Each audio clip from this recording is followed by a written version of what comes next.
I'm Cheryl Vogt, Director of the Richard B. Russell Library for Political Research and Studies here at the University of Georgia, and it's my pleasure to welcome you this afternoon. I would also like to ask, as we start our program, if you have cell phones to please turn them off. We are filming today.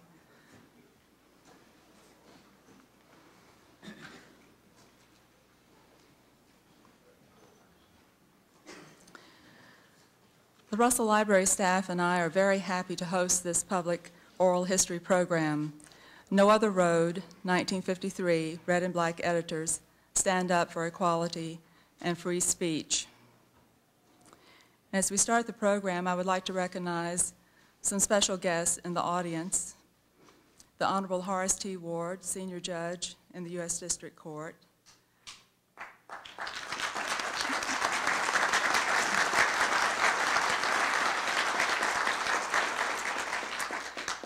And we have several members from the 1952 to 1954 Red and Black editorial staff who have also joined us. And if you would please stand. I know you're scattered throughout the auditorium.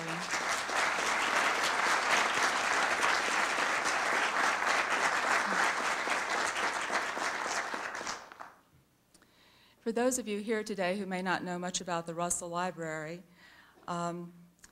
we are one of 3 special collections in the university libraries. We're located at the west entrance and the annex of the main library. And we were established in 1974 to preserve the papers of the late Senator, U.S. Senator Richard B. Russell, and to make his collection available for research. Our growth since that time has been to develop as a center for the study of Georgia political history and public policy for the years post-1900. We now have over 125 collections documenting prominent Georgians engaged in politics and public policy, as well as groups, organizations, and observers of such activity. Today's program is the first in a new series sponsored by the Russell Library in association with the Foot Soldier Project for Civil Rights Studies. The project, under the direction of Professors Maurice Daniels and Derek Aldridge, is a partnership of UGA faculty dedicated to documenting and presenting the role of the unsung foot soldier in Georgia's rich civil rights history. We have many people and organizations that we should thank for this event, and in the interest of time, I'm only going to tell you about our major players. First, I thank Bill Shipp for placing his papers with the Russell Library, and for suggesting that we contact Walt Lundy for certain files that he had from their days as editors of the Red and Black. We followed through, and I thank Walt for that donation. And then I must give credit to Jill Severn of our staff, and I don't think she's in the room right now, but she had the idea that this would make a wonderful program, and I think she was very right. She, along with Nikki Motley on our staff, have fabricated an exhibit from the Walter Lundy files that is open in the Russell Library Monday through Friday, 8 to 5 through December. I hope you will have a chance to see it. We especially thank our co-sponsors for today, the Red and Black Incorporated, the University of Georgia Alumni Association, and the University Libraries. I now introduce you to William Gray Potter, University Librarian and Associate Provost.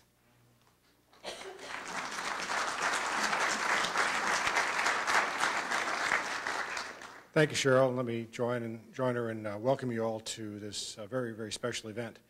I wanted to say a brief word about the building you're in. This is the Student Learning Center, those of you who aren't students and faculty. This is the Student Learning Center, which is a unique building in all of higher education in North America, in that it combines a classroom facility and a library facility. There are over 26 classrooms in this building. You're sitting in one of the larger ones right now. And it'll seat over about 2,200 students. And there are also about 2,200 seats for library work as well, including 96 group study rooms, over 500 computers, over 2,000 computer drops, and a pervasive wireless network. It's a great building, something the students have really enjoyed over the last few months since we've opened. Again, I want to thank you all for coming. And at this time, it's my pleasure to recognize the President of the University, Michael Adams, to make a special presentation.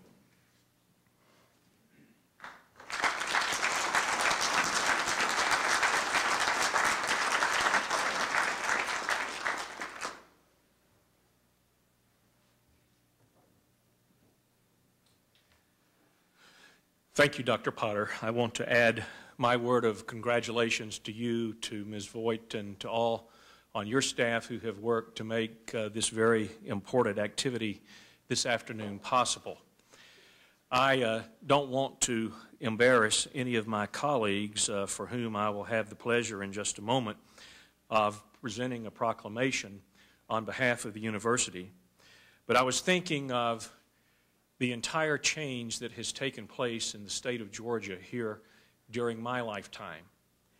In 1953, when these four distinguished people were responsible for the red and black staff, I was living with my parents in Atlanta, getting ready to begin first grade the next year at Leslie J. Steele School. I especially wanted to say that for Bill Shipp's benefit.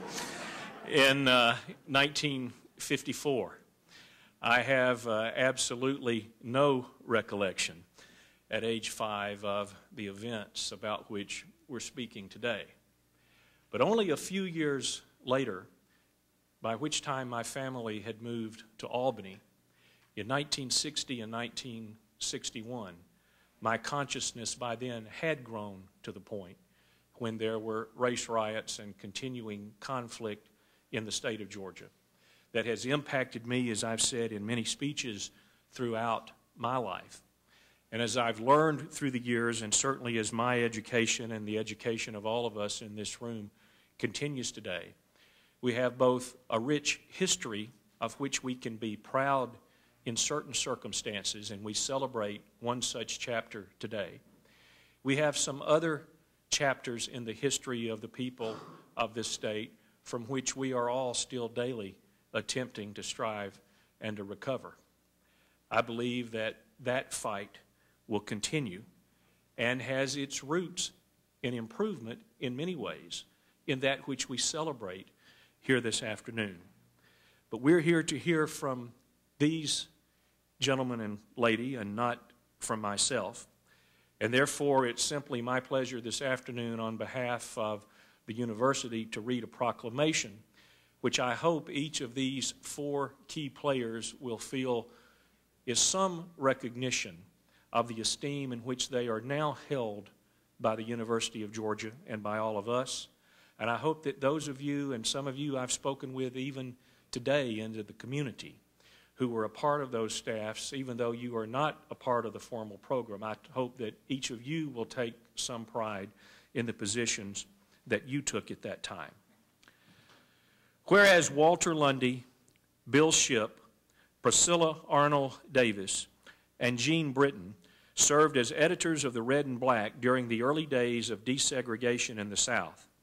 And whereas in 1953 the group launched a series of editorials condemning efforts to thwart the admission of a qualified African-American applicant, Horace T. Ward, to the University of Georgia School of Law. And whereas the editorials further attacked the notion of separate but equal and questioned why a segment of society should be denied the right to an equal education. And whereas their unified voice boldly called for wisdom, justice, and moderation at a time when others, including many of their fellow students, were apathetic. And whereas the editorials aroused the anger of powerful leaders in the state who threatened to withhold funding for the newspaper, accused the editors of communist influences, and condemned them in public forums.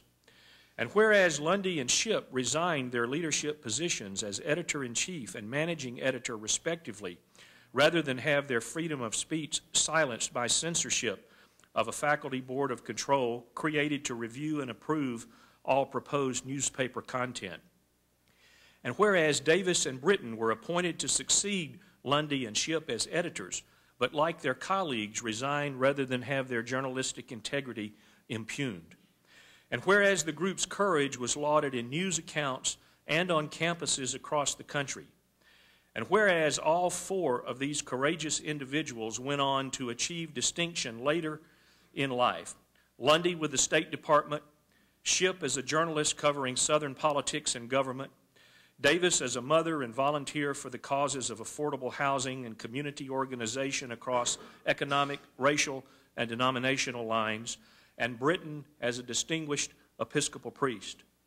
Now therefore let it be known that on this day, the 10th day of November, 2003, I, Michael F. Adams, President of the University of Georgia, on this 50th anniversary of the Red and Black editorials, do hereby, on behalf of the university, commend Walter Lundy, Bill Shipp, Priscilla Arnold Davis, and Jean Britton for their bravery and personal conviction, and extend to them appreciation for their record of service to society, and do hereby affix my hand on this 10th day of November, 2003.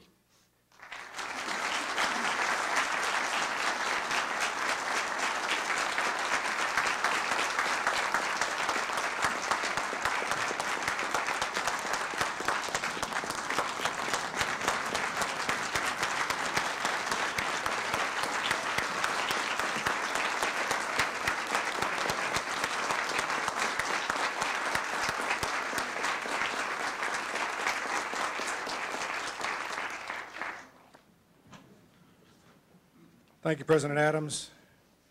This time I'd like to start the program, and I'd like to do that by introducing Harry Montevideo, who today celebrates his 20th anniversary as publisher of the Red and Black. Thank you, Harry.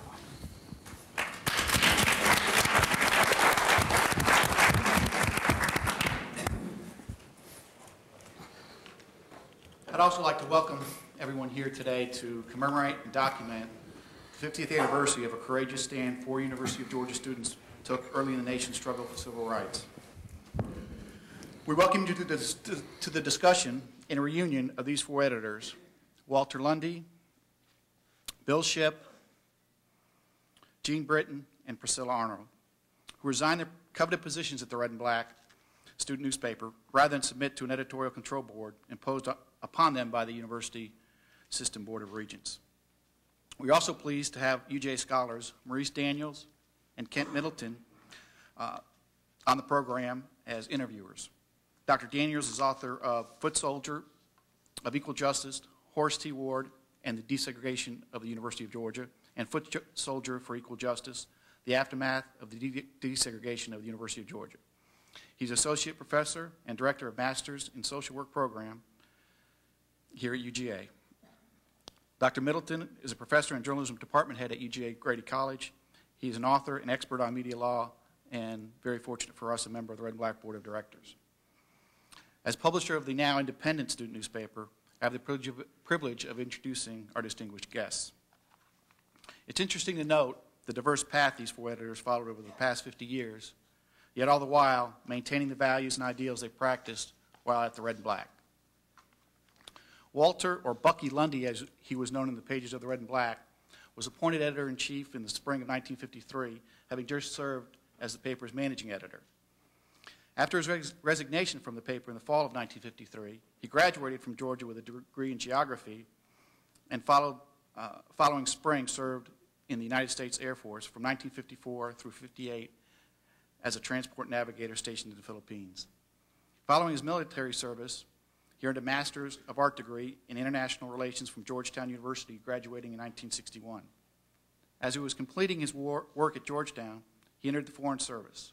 Lundy's career stretched over 30 years with the Foreign Service, with assignments in Vietnam, India, Iran, China, and Korea. Lundy retired from government service in 1995. Bill Shipp served as managing editor under Lundy and entered the service following his resignation from the paper and subsequent withdrawal from the university, a point we'll touch on further in the program. His distinguished newspaper career began following his service in the U.S. Army in Germany, where he was also married.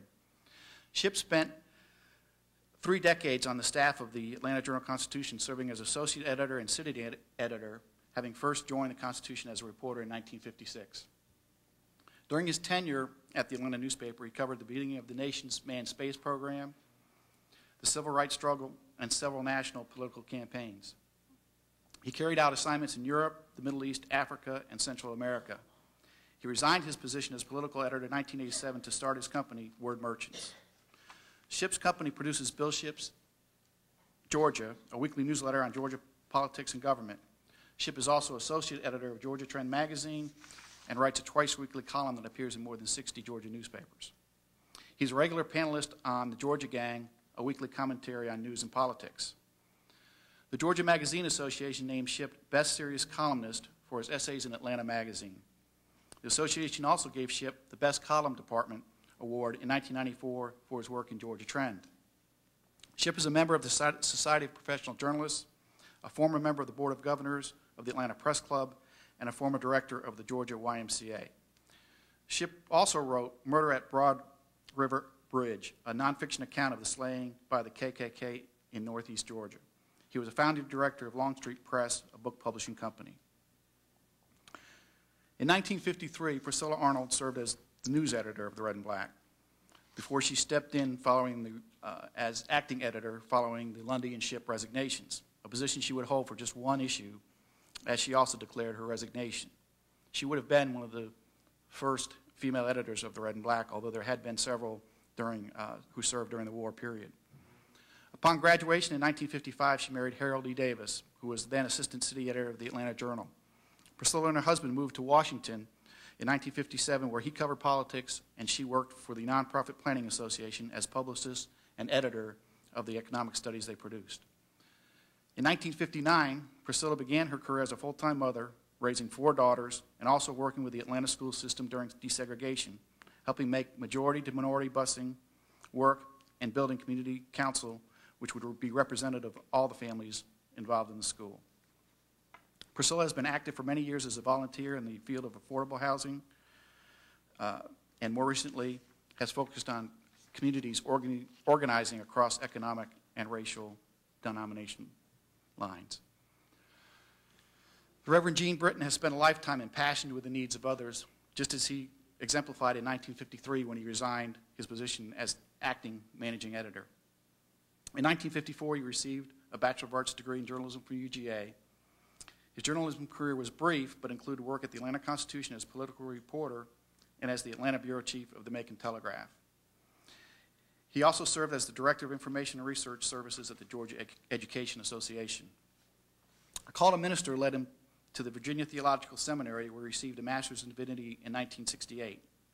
Since that time, he has served in various Episcopal parishes in several cities in the northern part of the state, including St. Gregory the Great and Emmanuel Episcopal churches here in Athens. He has also worked as a chaplain in the Georgia Department of Corrections in Jefferson and currently serves as part-time interim rector of St. Albans Episcopal Church in Alberton.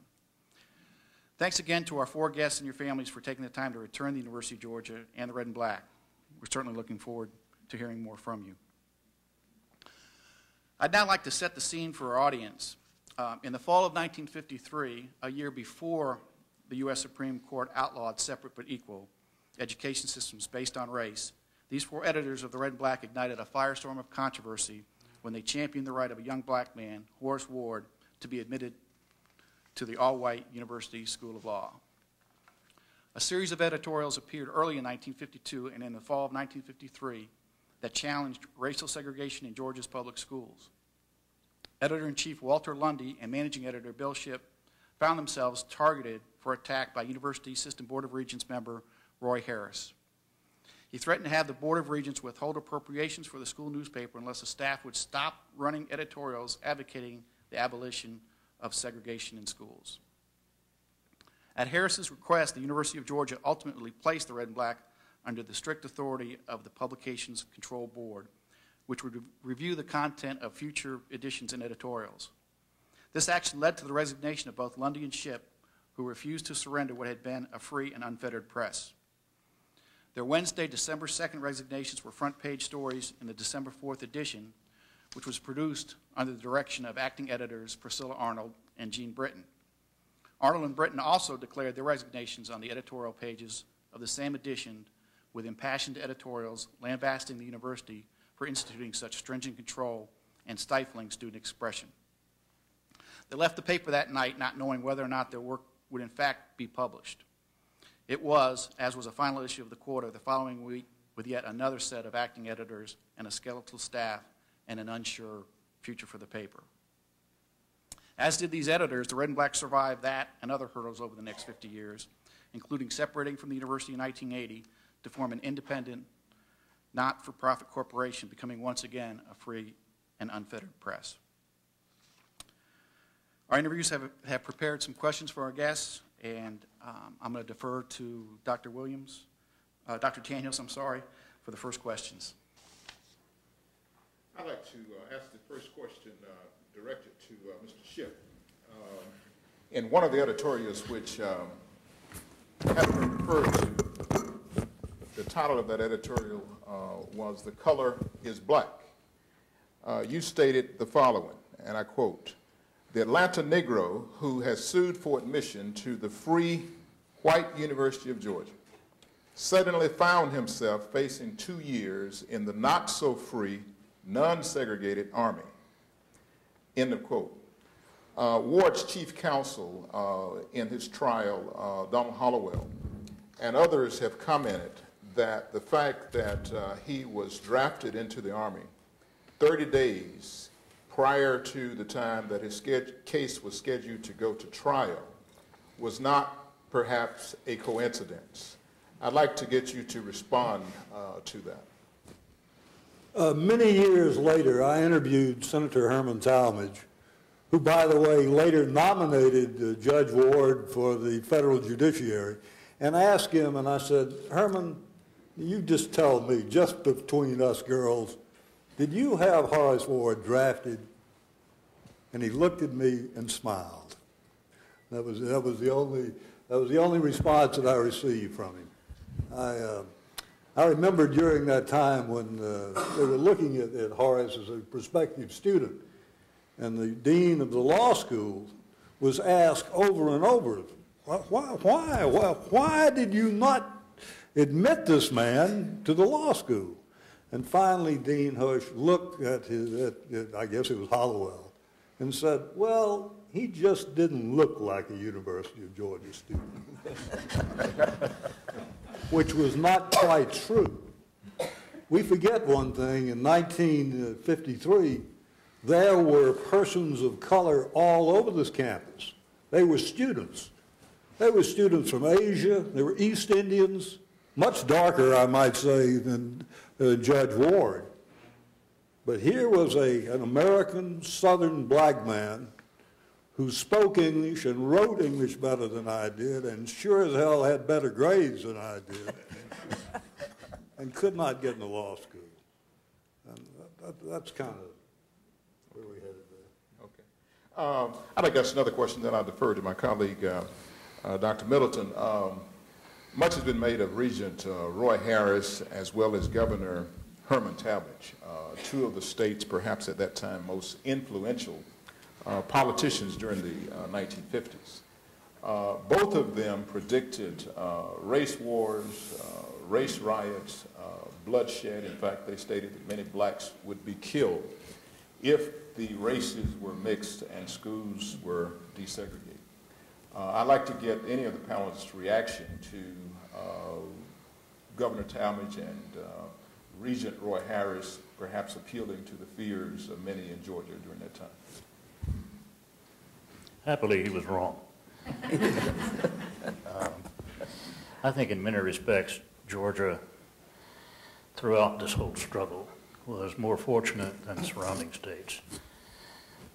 Ernest Vandiver, who had campaigned on a no, not one basis, when it came down to a showdown, unlike his colleagues Orville Fulvis and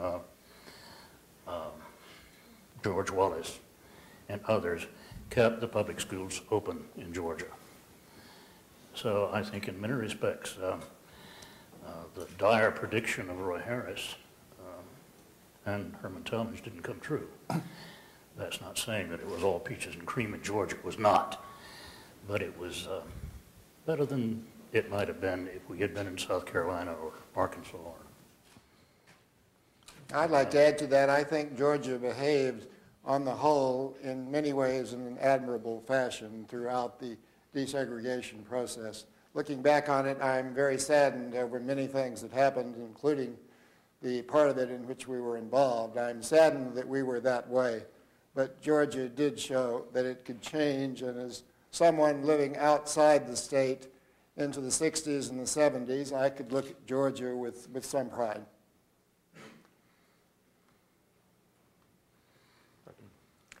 Well, let me first abandon any attempt at repertorial objectivity and say what an honor it is to be here with you folks today.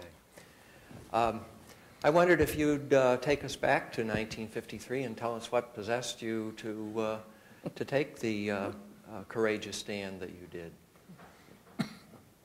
I think naivete had a lot to do with it. Yes, and I was just asked a question over in, we were recording something, I guess, on the radio at any rate. Student mischief, did that have anything to do with it? I suppose it did. I think we all wanted to make a name for ourselves. I'm going to embarrass my sister, who's in the audience, who sent us a telegram, if you can't be famous, be notorious. There was a little levity there. I hope we didn't take it all too seriously, but we did believe deeply in the stand that we took. I think we thought we had the right to say what we thought, yes, too. And in my mind, I knew that it was our generation who was going to have to do something to solve this segregation of the races, because it was not working, and it wasn't ever going to work, and it was quite clear that our parents' generation was not going to get the job done, that we were going to have to. And I think we felt entitled to say what we thought about the matter. We were naive in that respect, certainly. The one thing I think we ought to be cognizant of here, the red and black of that period was a kind of thought of itself anyway as a crusading newspaper. We had attacked the city government. We had suggested the city government was corrupt because there was a red light district running right down the street under the cop's nose. We had suggested that the university administration was guilty of malfeasance, misfeasance, and nonfeasance for their failure to keep up veterans' housing, and they had rats in it, and we had pictures and all that. And no one really responded with great anger. So why not integrate the law school? One thing we did not understand, and I don't really know, we grew up in it, but that the program, the system of government, the system of economics, the core of it was segregation. That's what it was all about. I remember hearing a speech by Gene Talmadge, and I heard the speech not long ago, and it was his final speech that he delivered on the radio in his final race for governor. He's talked for 20 minutes running for governor. Not once did he say we're going to have better roads, better schools, we've got to do something about infant mortality. He didn't mention those things that are just commonplace once. Instead, he devoted the entire speech to preserving white supremacy and preserving segregation. That's the kind of system we lived in. 1953 was a very different period. But what we did not realize in 1953 was how much the world was changing and how much the United States had changed. And I give a great deal of credit to President Truman, the desegregation of the military. My views were perhaps more liberal because of living in California for 3 years in my grade school years, and that was simply because our father was in the U.S. Army. I had been to non-segregated schools as a youngster. I grew up in an all-white school system in South Georgia. And all this talk about separate but equal was obviously a fiction. There was nothing, certainly separate, but there was nothing equal about it.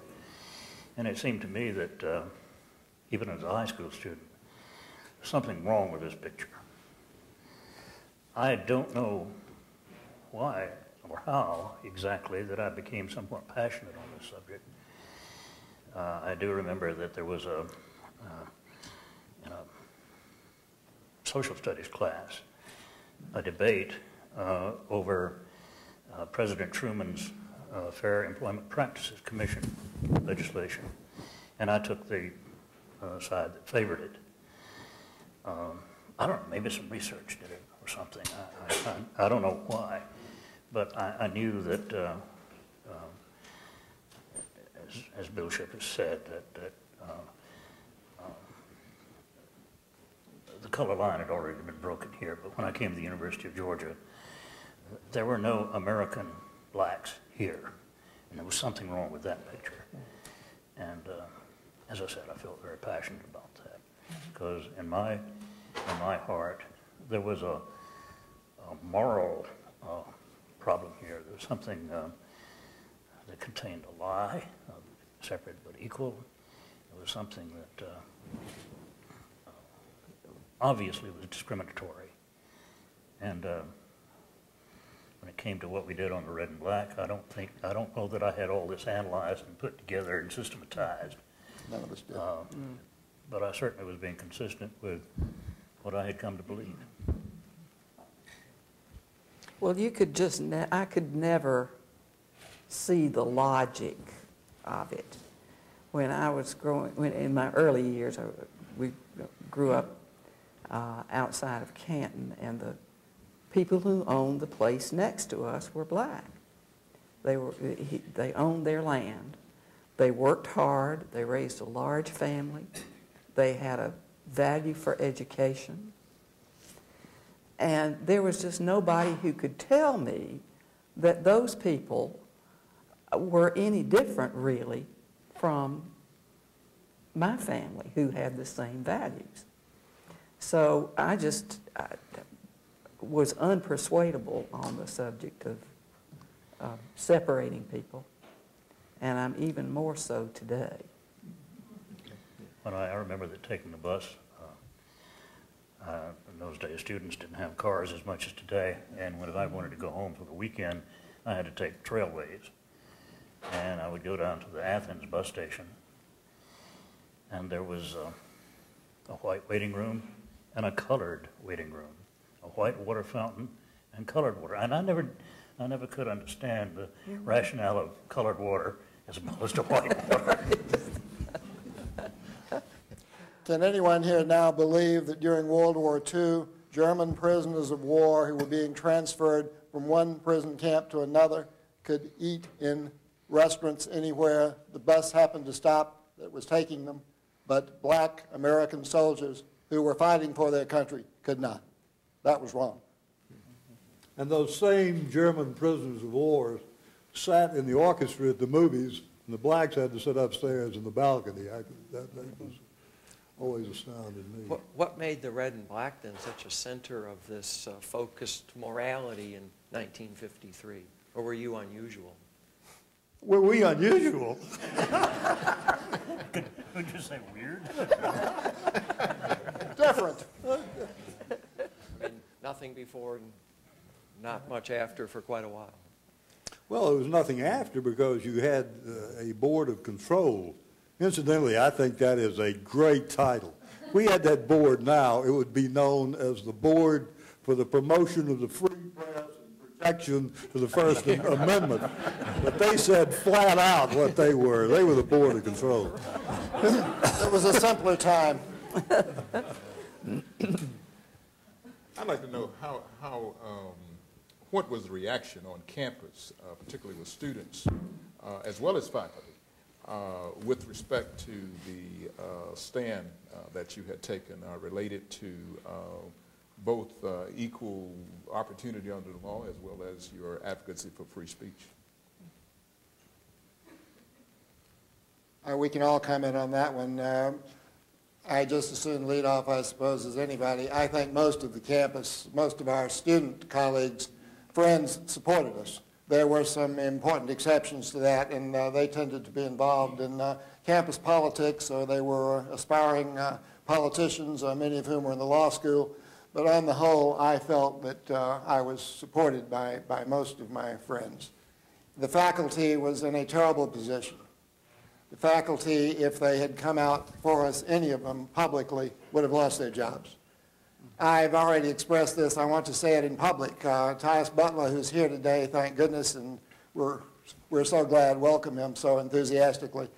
He was down at McGregor's where the red and black was printed the morning of the Roy Harris edition. I don't remember which of one of the others here, I don't remember which, was with me. He saw it come off the press. He could have stopped it. He did not. Had Dean Drury known that, he had advance warning. I feel strongly that that edition of the red and black would never have been distributed on And campus. Tyus's career might have been cut short. Yes, right. Might not be sitting here today. Faculty members individually expressed their support to us, but publicly, not really. They couldn't. They would have lost their jobs. Some of the students in the journalism schools rightfully saw this as an opportunity to move up on the red and black. So they weren't exactly supportive. Harry, we didn't want the red and black to die. We loved the red and black. Yeah. I'm glad somebody took over, even if I didn't think much of some of them. Well, I did get some criticism from other students who were worried that the red and black would not survive. And it was touch and go there for a time. But as happens, it was a great learning experience for me because I learned right then that nobody is indispensable. And you will move on and the waters will close over your footsteps. But that was about the only criticism I believe I got from other students. I think outside the journalism school, I ran into a lot of apathy.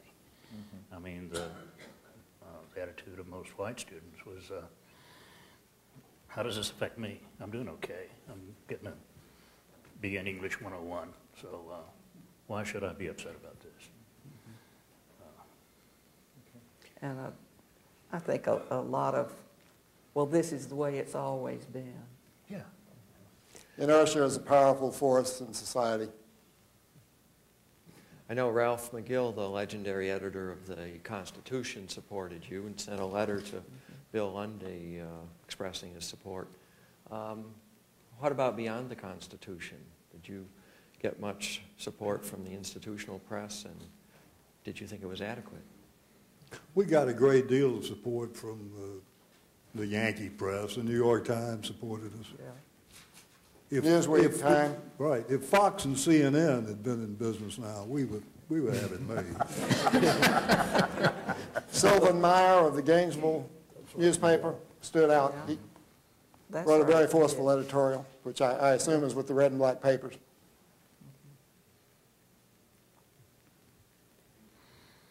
Did you ever have second guesses about your decision to resign? Could you have stayed and had even greater influence from inside, fighting the board, for instance?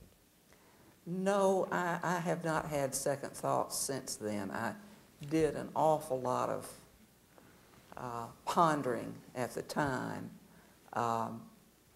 and came to the conclusion that that was not the way it was going to work. That the institutional control had been imposed and that it was not really likely to be loosened in my time on the red and black. And it was just wrong. This was not a David and Goliath situation. We were for, what was the term, squirts and sissies or whatever, not out playing football like real men should. Against the establishment of the university system. And there was no way we could have won that fight by staying on. I think Gene and I covered a Board of Regents meeting at this time in which Roy Harris was present and delivered a speech to us at the Board of Regents meeting in which he said, you know, you're just a bunch of sissies and you ought to be made to play football for Wallace Butts. Thank God he didn't tell me for Vince Dooley, but before that time. But it was an interesting time. Generally, though, we received a lot of support from around the state and around the nation, and it's always surprised me that it took 10 years after that. It took 10 years for the civil rights movement to really come to fruition, for the final laws of segregation to be stricken from the books. 10 years after that 1953 thing. And part of the reason was, and I think you hit on it, Kent, is couldn't you work within the system? And the answer was no, because the system was corrupt. And I never had second thoughts about it. I felt backed into a corner. It wasn't anyway. Well, Roy Harris not only called you a handful of sissy, misguided squirts, but he also said that you were subject to communist influences. And of course, this was the McCarthy era. Yes. Do you see any parallels between fighting communists then and perhaps fighting international terrorists now, or an era of fighting communists and an era of fighting? Dissent is never comfortable. It's always threatening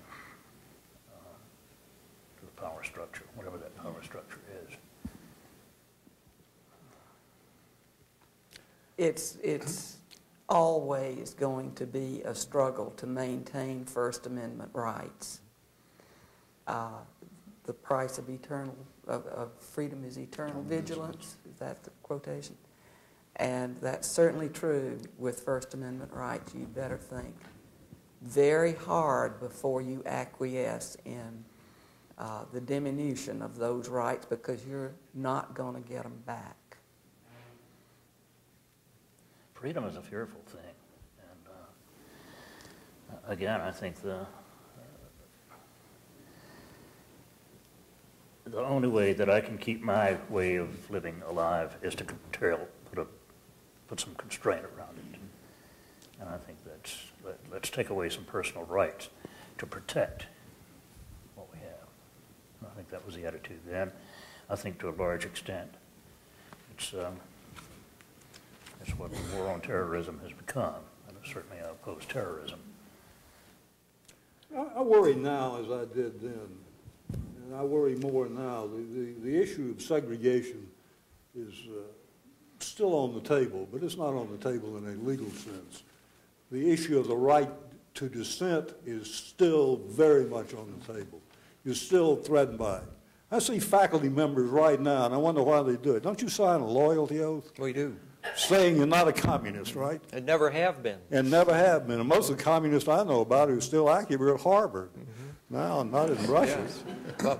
So why do we do this? And this war, it seemed to me, has exacerbated the whole problem of dissent. If you say, wait a minute, why are we at war? Whether or not you support the war, suddenly you're accused of some traitorous act. You're not quite with it anymore, and that bothers me. That struggle was going on then, and that struggle is going on now. Joe McCarthy may be on the stage, but there are others who carry his, maybe off the stage, but there are others who carry his mantle. However, I think it's very apt to compare this to McCarthyism, what was going on there, and I don't think very few of us are still alive who remember what a fearsome period that was in our history. Many of my colleagues at the State Department, who are now revered as heroes, gave up their entire careers because of that. People who had worked hard for the U.S. government, but just because they had been involved somehow in our China policy, lost their jobs. This was a dreadful injustice. If we had all been kicked out of school, and there were some on the faculty who would have liked to have done that, I suppose, it would have been nothing like what happened to the few men who were cashiered from the U.S. government at that time. This was a fearsome thing. Much more serious. I'd like to read another excerpt from one of your editorials. This also appeared in the October 8th, 1953 column. You made strong statements about the exclusion of blacks from the university. You stated the following, and I quote, "What a miserable system it is when the university allows students of every race, creed, and color except black to roam its campus and mix with us Anglo-Saxon Protestants, while the Southern Negro, a United States citizen, is placed in a separated group as if he were a leper." End of quote.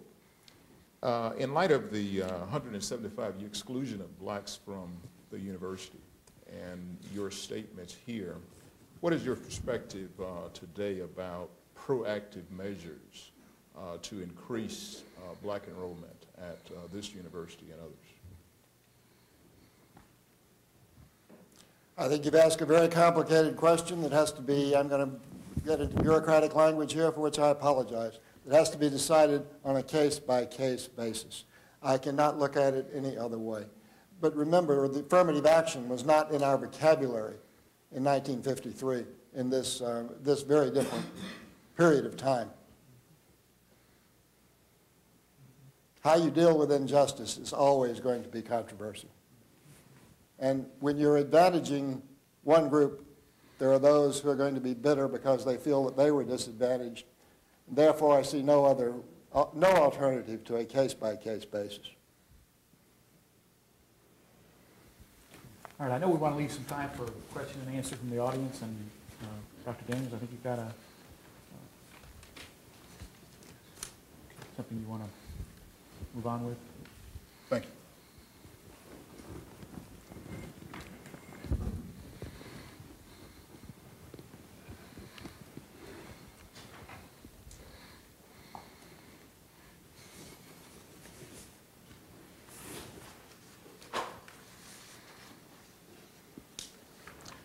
Before we take the opportunity to entertain questions from the audience, we would like to extend an opportunity for a very special guest to respond to the panel.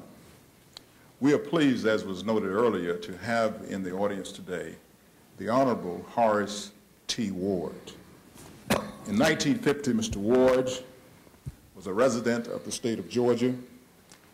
He was a tax-paying citizen in this state.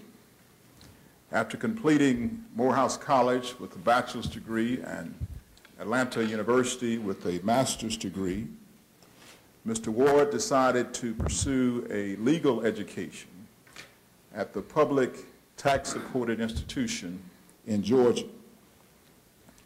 There was one small problem. The university at that time was all white and segregated. As a result of legal maneuvering and various obstructionist tactics to keep him out of this law school, in 1952, Ward became the first African American to sue for admission to an all-white college or university in the state of Georgia. During his trial, university officials testified that he did not have the mind to study law, nor the ability to practice law. Though his 7-year battle to enter the university was unsuccessful, this man who did not have the mind to study law later completed Northwestern University Law School. And he did not stop there. This man who supposedly did not have the ability to practice law joined the Hollowell law firm and helped to win the case that resulted in the desegregation of the University of Georgia in 1961. Ward then went on to a distinguished precedent-setting career as a trial lawyer, as a state senator. He went on to become the first African-American state civil court judge in the state of Georgia.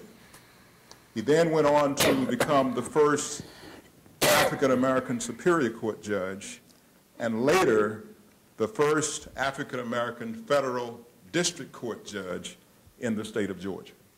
Ladies and gentlemen, please join me in welcoming the Honorable Horace T. Ward to make a few comments in response to the panel.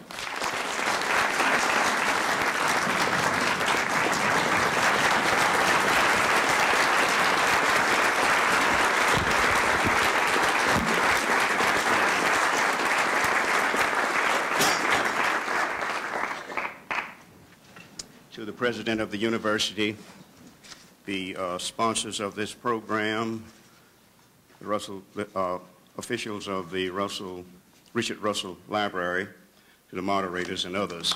Well, I didn't come to give a prepared speech, and I want to get on with the questions, but I would like to make a few remarks, not so much in response to what the panel, the sponsors of the panel have given, but I do want to take this opportunity to thank these 4 courageous young journalists at the time for the position that they took, which was courageous and kind of trailblazing, which was completely politically incorrect at the time. I know that from experience. I had applied over here to the university in 1950, and I thought pretty much that I was going to get in without court action, because Supreme Court had already ruled in Sweat versus Painter that the University of Texas Law School had to be desegregated. And I thought they'd heard about the decision. But I was operating under some serious miscalculations. I did not fully understand the political climate at the time. I knew who the governor was, and so that was my miscalculation. The state officials and the university officials were operating under a serious miscalculation. They did not think I was a serious student, a serious applicant to study the law. They thought that I was, or they advocated, pronounced that I was a foot soldier to break down segregation, working for the NAACP, and was being paid for the job. Well, I wasn't being paid by anybody. I need to file a claim. If I was supposed to be paid. In addition, when I applied to the University of Georgia, I turned down out-of-state aid. And if I got interest on that now, I'd have a lot of money. But I do want to congratulate and salute the 4 editorial writers of the Red and Black for their efforts back in the 1950s. I did not know them personally at the time. I had not read the articles. As a matter of fact, I had been drafted in the Army in 1953. But my lawyer, not Don Hollowell, but A.T. Walden, told me that he had read some of these articles. Got to know Bill Shipp pretty good over the years because of his work with the Atlanta newspapers as editor, as a reporter and editor. And I got to know Miss Arnold, Priscilla Arnold Davis, through Maurice Daniels' work. Now today I'm pleased to meet the other 2. I had seen them in Maurice's documentary, Reverend Britton, Father Britton, and Mr. Lundy. I want to thank you for your efforts, and I think you made a difference in what has happened in this state thus far. I would like to just think that this quotation from Dr. Benjamin E. Mays' book, Disturbed About Man, is appropriate for my congratulations and honor to you. And it goes thusly: a person has but one life to live, and he or she must respond to the call of his or her duty this day or not at all. The road each person will take will depend upon many factors, but certainly the high road, the low road, and the middle road are available to every person. And which person he or she takes is largely one's own choice. End of quotation. In my opinion, the lives and careers of Bill Shipp, Walter Lundy, Priscilla Arnold Davis, and Jean Britton show that they have sought to take the high road. Thank you very kindly.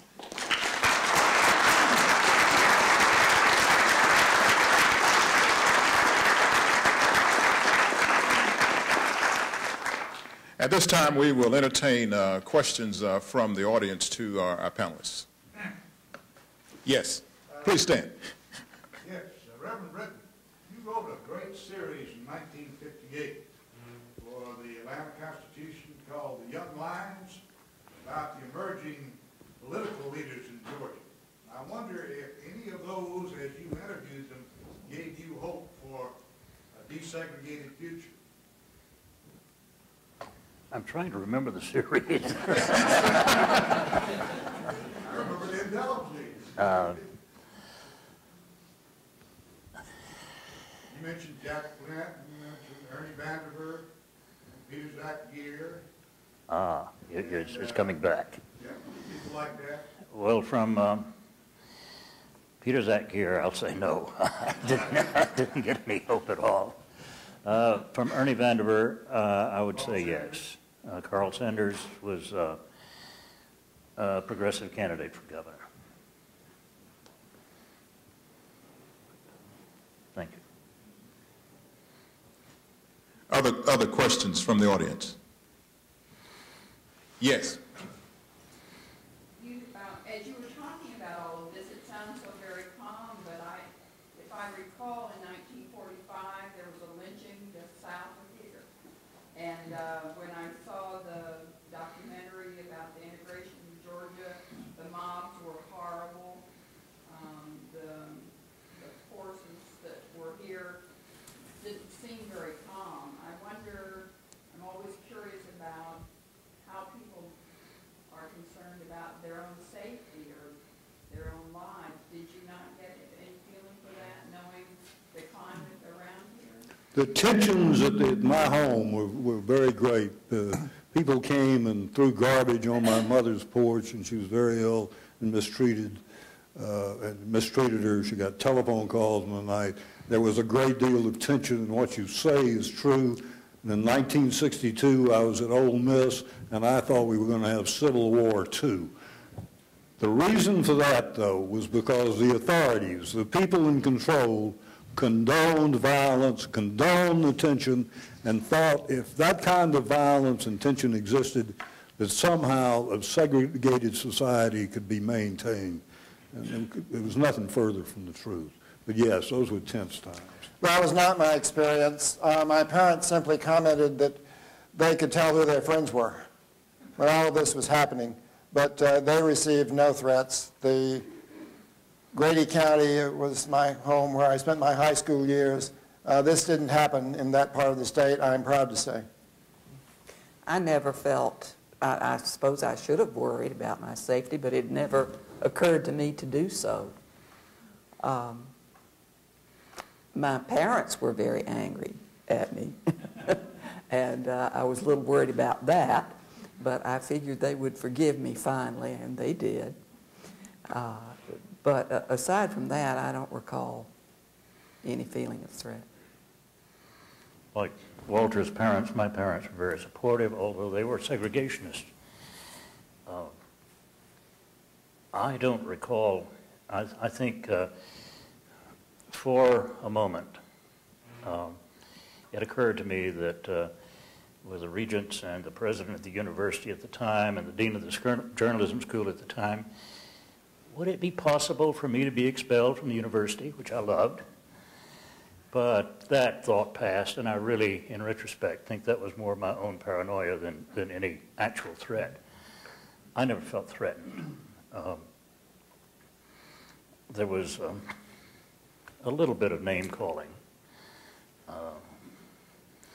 And the white majority at the time, the only thing worse than the N word was the NL word, and that was thrown around to some extent. But as I said earlier, I think mostly my classmates outside the journalism school were pretty apathetic about the whole thing. But I never really felt that a cross would be burned on my lawn, or that I would be lynched or whipped or whatever the going reaction was at the time. As far as being expelled from the University of Georgia, I am sure that this was considered, particularly in the case of Bill and me, who quit first. We were not dealing with a bunch of dummies, however, in this faculty. The university has always had many distinguished men and women in its faculty, and these men and women were smart enough, they didn't want martyrs. In fact, the only veiled threat that I can remember was in a meeting where it was mentioned that if we resigned, what if we said, and it wasn't said, what if we said, if you resign, you will have to withdraw from the university? And I said something innocuous like, I really don't think that would happen. I don't remember exactly what I said. I was 20 years old and foolish enough to think I was invulnerable. Some time after this died down, a member of the faculty at the journalism school came to me and said, Dean Drury thinks you would be a lot more comfortable, and so would he, if you went your separate ways. We did, and I thought that was really good advice, because I did. I joined the Army. But that kind of thing went on. I think one thing, nobody understands exactly what the system of government was. My friend George Berry, and I usually take credit for this story, but it's his story. He lived up in Blairsville about this time, little boy. Talmadge goes up there, makes a speech about the necessity for preserving our way of life. And he went on and on about preserving our way of life. And George says he looked around, and there were people who were suffering from malnutrition. The roads were no good. The schoolhouses were falling down. And this man went on and on about our way of life in a segregated society, and there wasn't a black man within 300 miles of Blairsville, Georgia. Blairsville's where my grandmother grew up, and the last black family left there in 1946. I remember her saying so. Yes. We know that Talmadge later nominated Judge Ward for the bench. Did any of you in later years hear anything from Roy Harris? Have his views changed at all? I doubt it. I doubt if they changed, but of course I was out of the state. I'm sorry, did Roy Harris change? Roy Harris made you aware that he had perhaps changed his views? No. As a matter of fact, in the gubernatorial campaign of that Jimmy Carter ran in 1970, one of the pledges that Carter made in order to attract a certain kind of voter was that he would reappoint Roy Harris to the Board of Regents. He said that throughout the state. Then he came to Athens and said he would not appoint him to the Board of Regents. But Harris never changed. Well, in Maurice Daniels' documentary, Roy Harris, when he was about 75, I don't think he ever changed, but he became the city attorney of Augusta, and he was appointed by Ed McIntyre, who was the first black mayor there. I don't know when he changed or not, but he did take a job under the black mayor. Mr. Harris died in 1985, and from all I could learn, he was still kicking and screaming when he retired, when he died. I do understand that he was part of the campaign management for George Wallace in Alabama when he ran for president. And he was a co-founder of the White Citizens Council, which had a lot more visibility in Mississippi than it did here, but he was one of the founding fathers of that august organization. I didn't know. Yeah. Yes, please. Sarlett from States had mentioned that you felt that it was up to you, your generation, and that your parents could not be able to do the things that needed to be done. And I've had some discussion with some of my own students. I'm happy to see there are a lot of students here today that we have come a long way, but we have a long way to go. And I think I made the statement a week or two ago that it was not going to be my generation. I was born in '44. That was going to take us where we needed to be either. That it was these people here. Yeah. And we talked a little bit. I was reminded of a phrase from the preamble to the, I guess it's the kind of whatever sets up the University of Georgia, whatever that was, 1785 or 1803. It was Abraham Baldwin's comment as to why there should be a university in the state of Georgia, and that was because the students, the young, the youth are the rising hope of our land. And I say that you are the rising hope, and we've done the best we can, and you have to get out there and, oh, there's Coach Dooley, carry the ball the rest of the way. Thank you. And your children will probably have to carry on too. Yes, that's right. Of course. Okay. Other questions, please? Yes, please, stand. I too want to thank you for what you did. That was a very brave thing back in 1953. I was sitting here as a young child when the University of Georgia was totally off the radar in terms of my actions and never having to come here. But my question to you is this. After you resigned, did this action on your part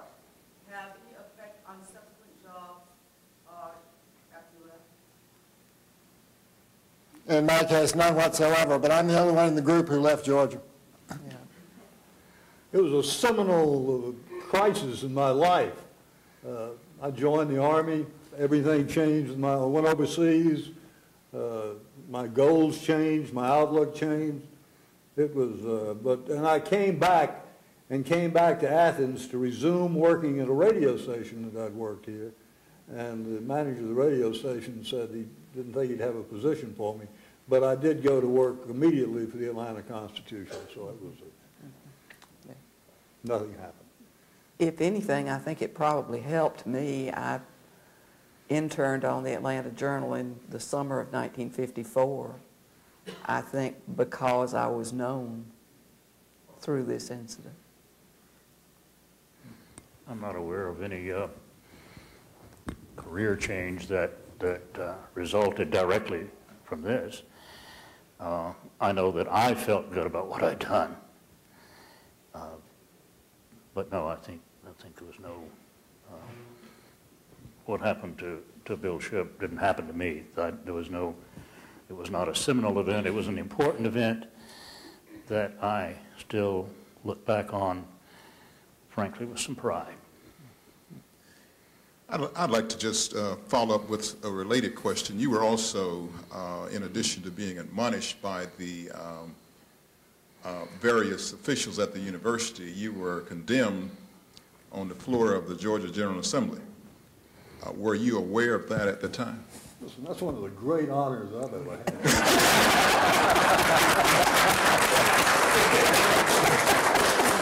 In that very turbulent, very emotional week, I don't think I even thought about it.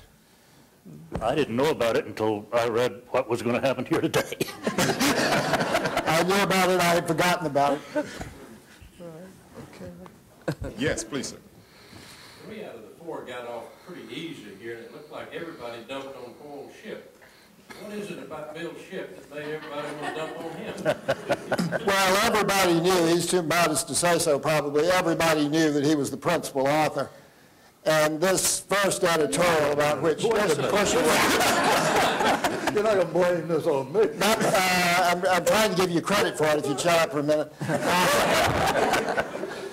This first editorial that Bill wrote that Dr. Daniels asked him about, this was his personal column, and the color is black. There was no reaction to that. We thought we could get away with about anything. We genuinely thought that Created Equal, which came, I think, 5 editions later, we genuinely thought that this was not going to attract any particular attention. Therefore, I'm a little bit uncomfortable with being called courageous. I'd rather be thought of as realistic and honest.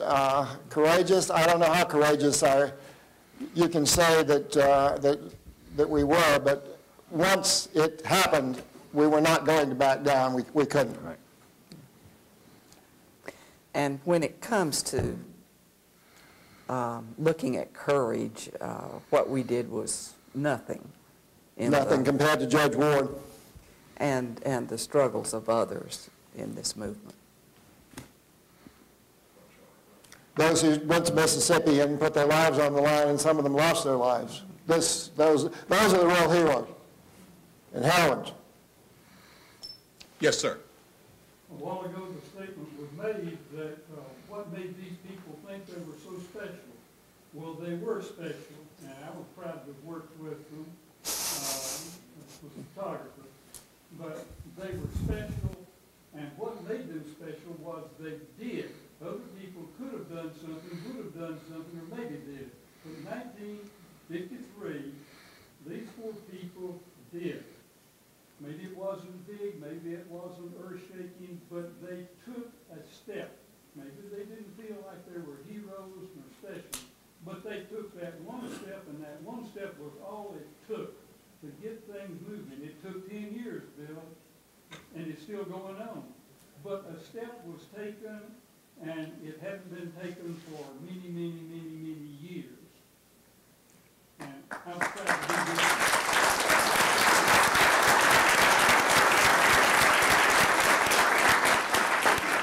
Dr. Nix, by the way, is one of the all-time great press photographers Probably hadn't told some of his colleagues that, but he was very good at that. Amen. I second that motion. I'd like to say in public, if I can, that of this group, I was the one who had the least to lose. I'd already been editor. Bill, Priscilla, Gene, who would have followed, they didn't have that privilege of being editor of the Red and Black. And in 1953, that was something. The Red and Black was something. We loved it.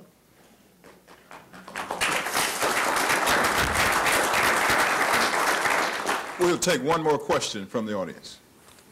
Would Yes. the panel and the audience care to hear the perspective of a staff member at that time? Sure. Who was not on the editorial? Please. Could I please? I was delighted to be invited to this.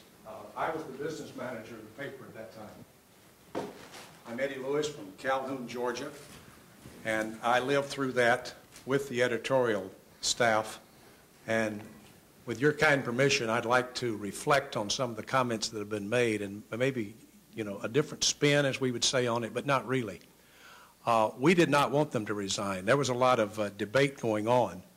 I personally thought they should live to fight another day. I did not want them to leave, particularly since Bill and Priscilla and Gene had not had the opportunity to be an editor of the Red and Black, and it was something in those days. And we had a lot of meetings about that, and the support was there, and we were very disappointed in what happened. However, we all fully understood, the gauntlet had been thrown down by certain people, and they really had a choice, and we understood and supported them in that decision, but we did not agree with them in what they did for the sake of the newspaper. And in case anyone is interested, there is the paper from 1953 where it says, Roy Harris threatens the Red and Black. And there's the cartoon, and there's the editorial, no other road open. And this was the beginning of the publication, because that was followed very shortly. And I know some of you have seen this in other publications, but this, I just happened to have this. It was lying on my coffee table. And I decided to bring it, where it says, editors quit as board passes plan of faculty supervision for the Red and Black. And it was a tough time, let me tell you, for everybody. And the other side of the coin is the Red and Black going to continue on those November nights and mornings in 1953? And luckily it came early December. We only had one other issue, the issue where Priscilla was the acting editor and Gene was acting managing editor. Thank goodness was the last issue of the quarter, and we had until the 5th of January to sort of take cover and see what would happen. You guys got one more issue out. You and Bob Bradford. There was one more issue after this. Okay, you're right, there was. After the one that Priscilla and Gene were in charge of. But it was some difficult times, and I guess in defense of those that continued on, it's like, the king is dead, long live the king, or the show must go on, or whatever you want to say about it. We felt like that we needed the Red and Black to continue on, which it did, and to this day. And we're very sorry that the four of you were not a part of it, because it was some empty halls there in 1954. And another thing I would like to comment on, and it's my pleasure, Mr. Ward, to finally meet you. In addition to being the business manager of the Red and Black at that time, I was a freshman in the University of Georgia Law School. And I continued on there through 1956. And I can remember well, Mr. Shipp made some comments about Dean Hush, Alton Hush. You had a lot of support within the law school at that time. In fact, I would like to reflect, I think a lot of the students were in support of the newspaper and then the editors, because I had a lot of one-on-ones with them, but they were not willing to step up and say that publicly. They said it privately. Most of them said it privately. There's nothing wrong with it. I can reflect on it from high school. Yeah, we didn't go to school in Calhoun, Georgia, but we certainly associated together. We played basketball together. We worked together. We grew up together. And by 1953, I think most of the students at the University of Georgia were willing and ready to accept it. But we, as the staff said, we were a bunch of 20-year-olds. What did we know? And it was the powers that be. And it was the Roy Harrises and the Hummans. It's not Herman, by the way, Bill, it's Humman. And the pressure and the mindset from the previous generation, but we didn't buy into it. So there was a lot of intimidation from the faculty and from some of the people at the university. But bottom line is, what these four people did was the right thing to do, and we were just sorry that they didn't stay and continue the fight. And it's my honor and my privilege and my pleasure to say that I enjoyed working with them 50 years ago, and I'm glad that this day has come where they are being publicly recognized for their, and I will say it, for their courage, for their stand, for their beliefs, for their convictions. A lot of other people would not have done it.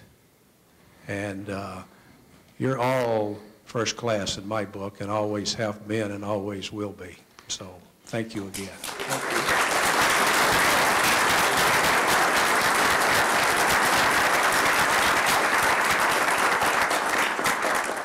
Does the red and black still look like this? Very simple. Thank you very kindly. Let me mention another about how times have changed. Someone say, well, how did the red and black go on? Oh, it's Today's edition.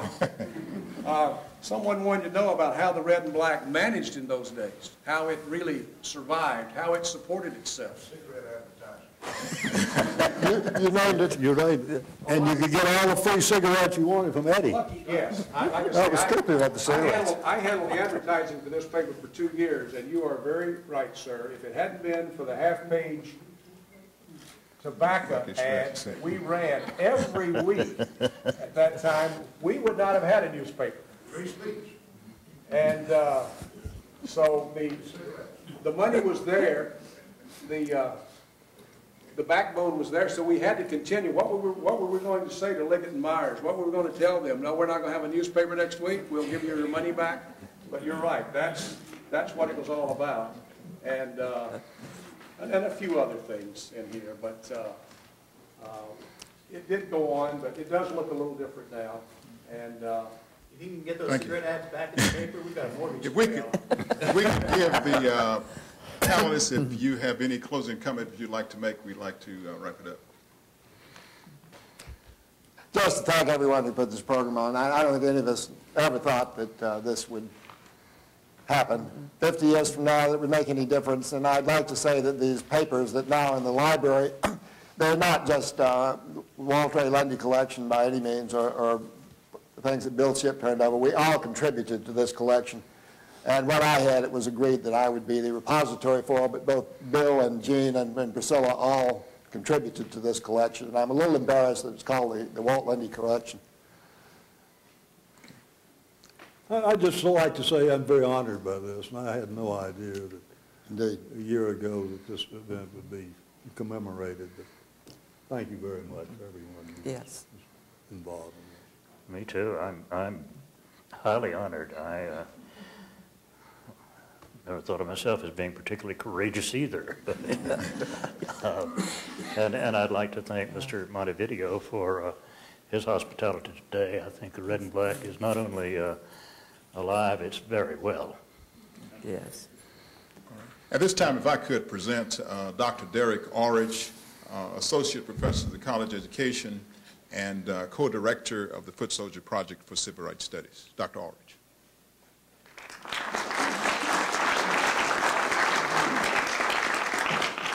Good evening.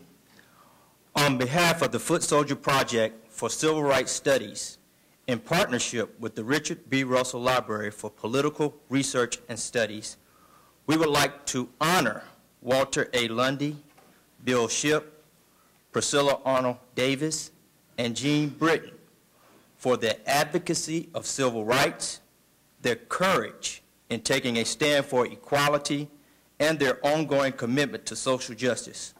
We present to you the Foot Soldier for Equal Justice Award. Walter Lundy.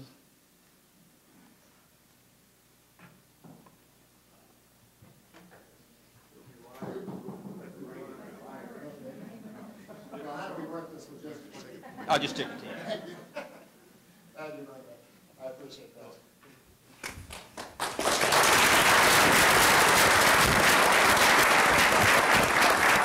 Priscilla Davis. Thank you so much.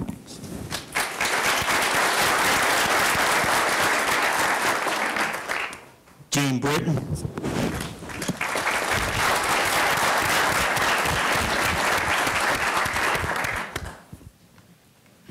And Bill Shipp.